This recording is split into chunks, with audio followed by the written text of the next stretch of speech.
Have you ever left a conversation feeling drained? Unsure why? It's not because they yelled or insulted you. They were kind, warm, even praising you, sincerely. Yet afterward, you feel hollow, doubtful, and uneasy for reasons you can't quite name. That's not your imagination playing tricks.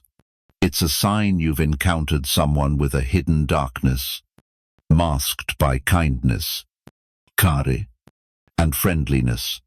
A dark heart doesn't always show itself openly. They don't slam doors, yell, or insult you directly.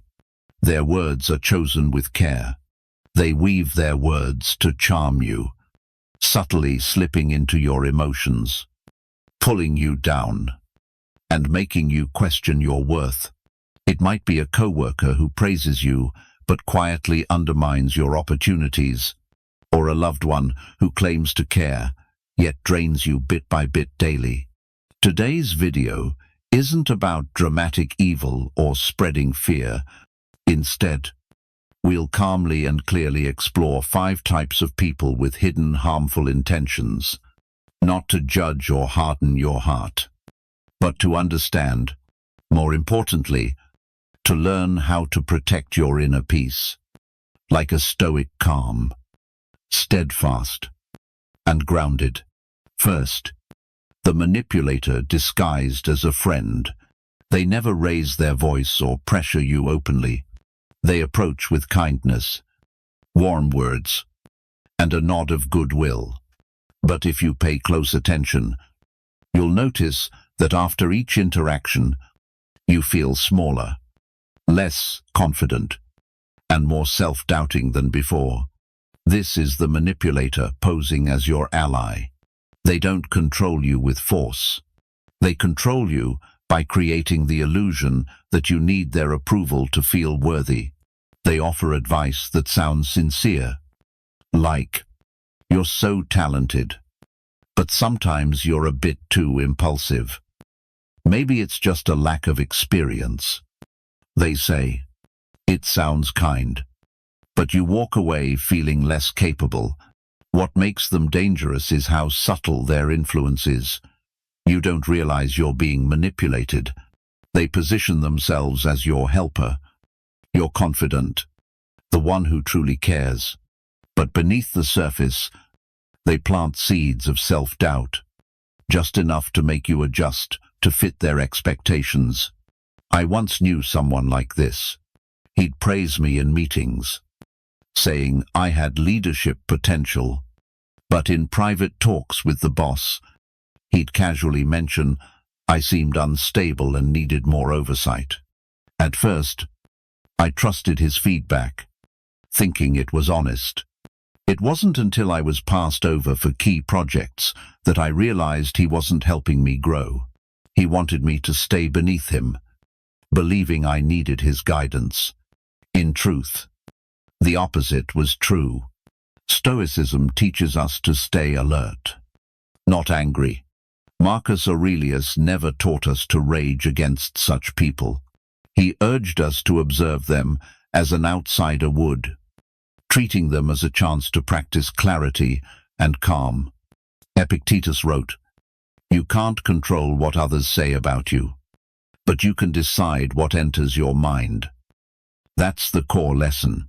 Manipulators don't defeat you with actions.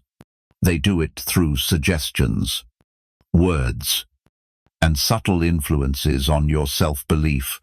But if you stay clear-headed and know your worth, their words are just a breeze passing by your window.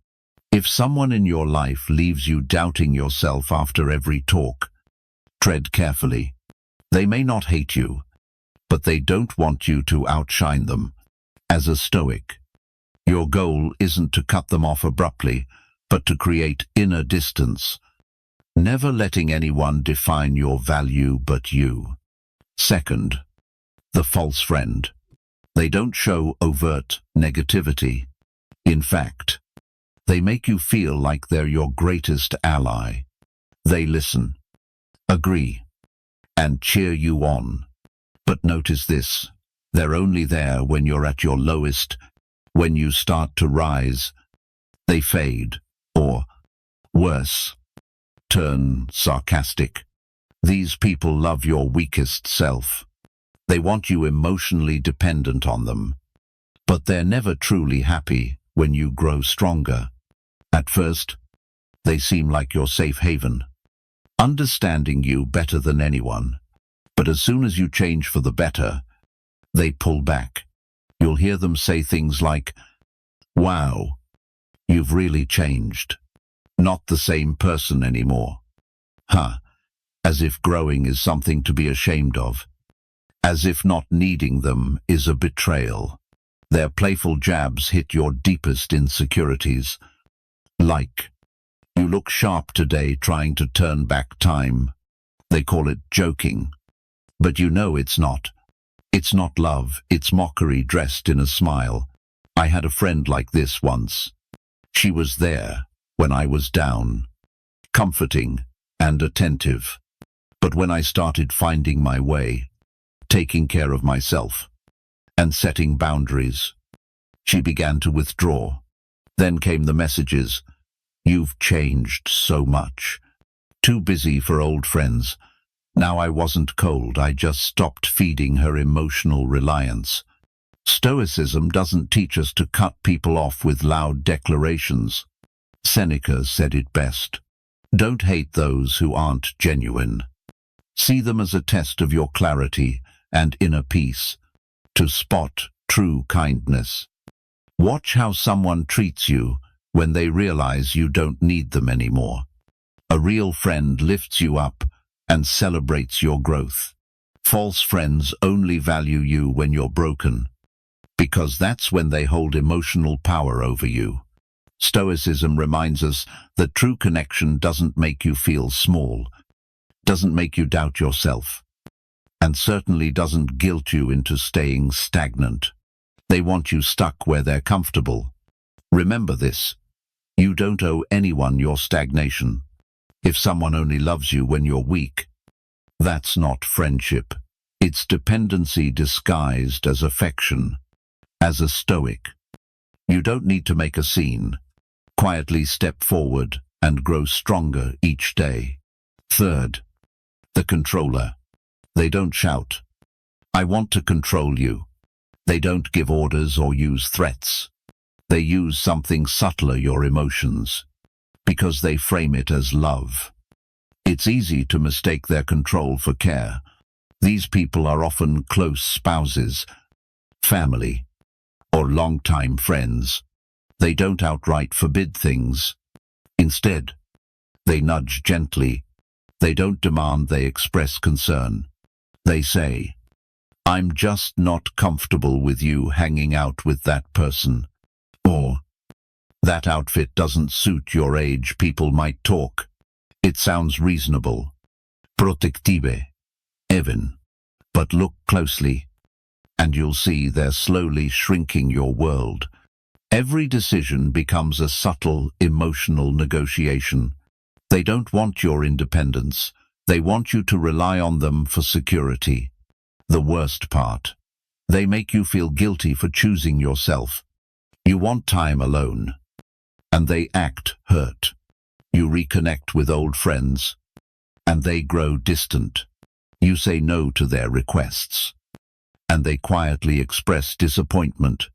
They don't chain you with ropes, but with guilt, binding you to their needs.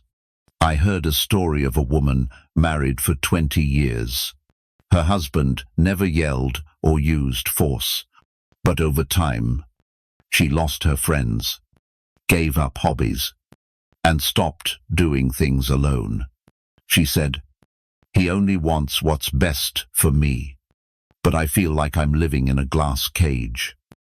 Marcus Aurelius wrote, "True freedom isn't just breaking physical chains, it's refusing to let others' emotions steer your mind. When you act based on their feelings, you're living their life, not yours. Ask yourself, am I living to keep them calm or to grow as myself? Those who truly love you don't need you tethered to them. They want you strong, free, and choosing to return, not trapped by emotional strings. Stoicism doesn't push rebellion, but teaches us to draw a clear line between care and control, connection and captivity. You can stay in relationships without letting them define you. You can love without losing yourself. Epictetus said it best: if something demands you, sacrifice your inner peace. No matter what it's called, it's not worth it. Protect your soul's calm above all. Fourth, the saboteur. Not everyone attacks with harsh words or obvious actions. Some work quietly. They don't confront you directly or cheer your successes. They're there, but they're often the first to make you question yourself. They're old friends, close colleagues, or even family. They don't do anything blatantly wrong, at least not visibly. But notice this: whenever you're excited about something, they're the first to point out risks, failures, or reasons it might not work. You say, "I'm thinking of starting a small business." They reply, "The economy's tough. Most startups fail quickly." You mention learning a new skill, and they say, "At our age, what's the point? Just relax." They don't stop you, but they plant quiet doubts. Their realism doesn't empower you. It makes you hesitate, doubt yourself, or even retreat. I knew someone like this. Every time I was ready to try something new, he'd offer advice, gentle, logical concern. "I'm just worried for you. That path's so stressful. You're fine as is." At first, I was grateful, but I soon realized he only appeared when I was about to grow. Each time, I left feeling less certain, more hesitant. The danger of subtle sabotage is that it feels like friendship, sounds like care, and seems like support. But if sharing your dreams with someone leaves you less excited, less confident, it's not care, it's emotional control dressed as practicality. It's a quiet erosion of your spirit, cloaked in sincerity.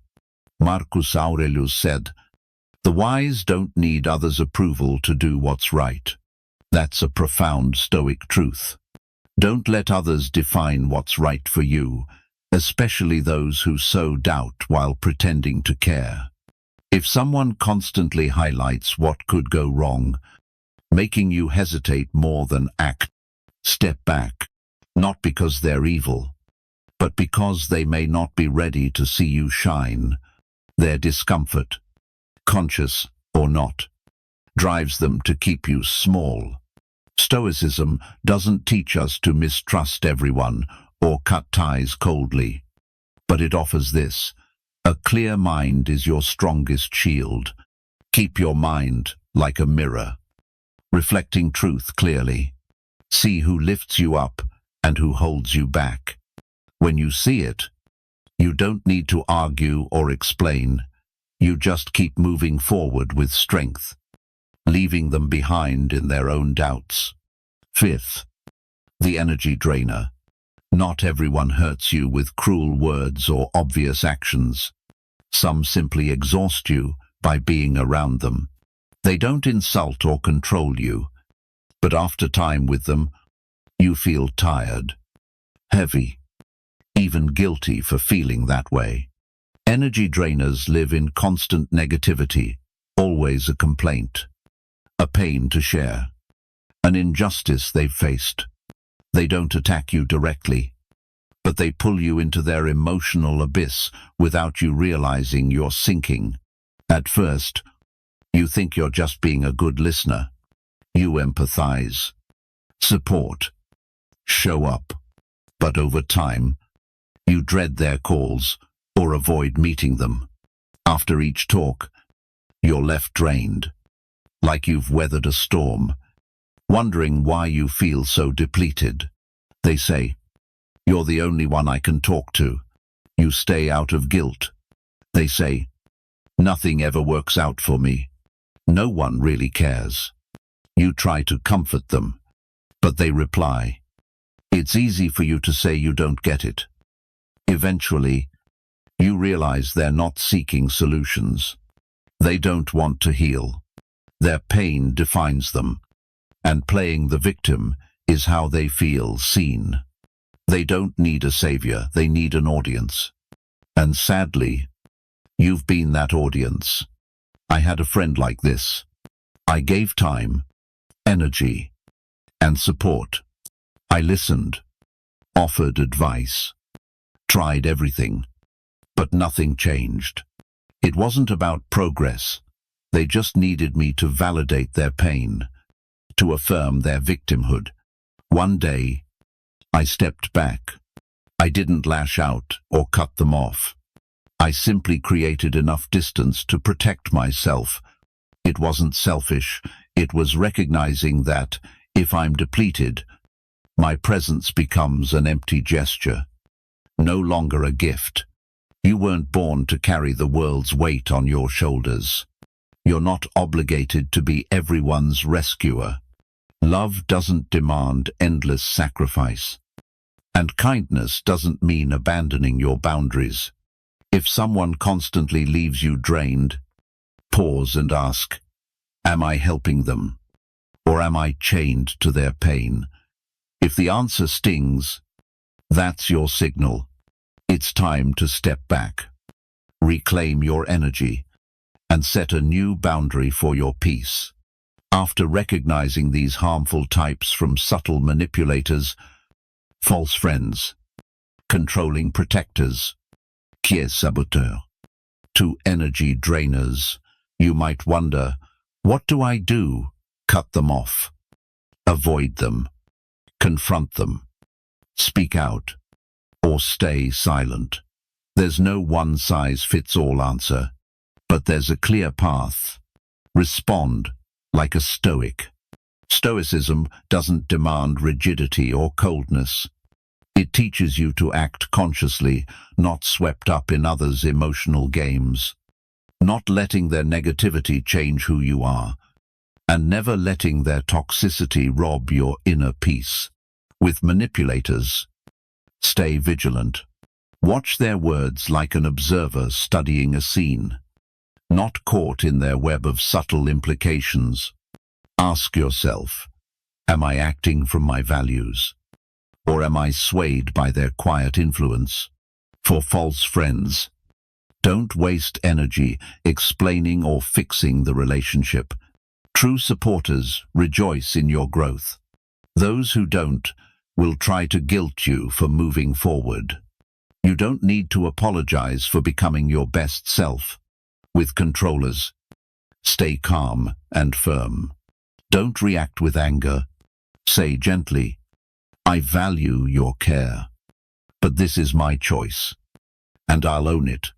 A Stoic doesn't need approval to do what's right, just clarity in their own heart.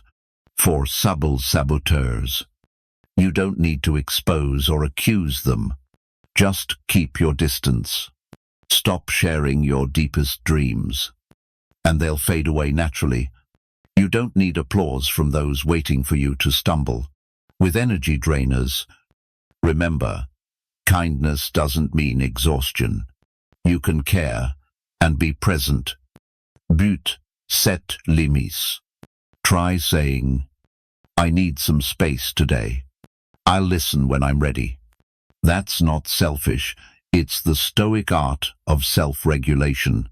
Marcus Aurelius wrote, if you're angry with someone, ask, am I giving them power over my mind? That's a reminder. Every Stoic must hold close.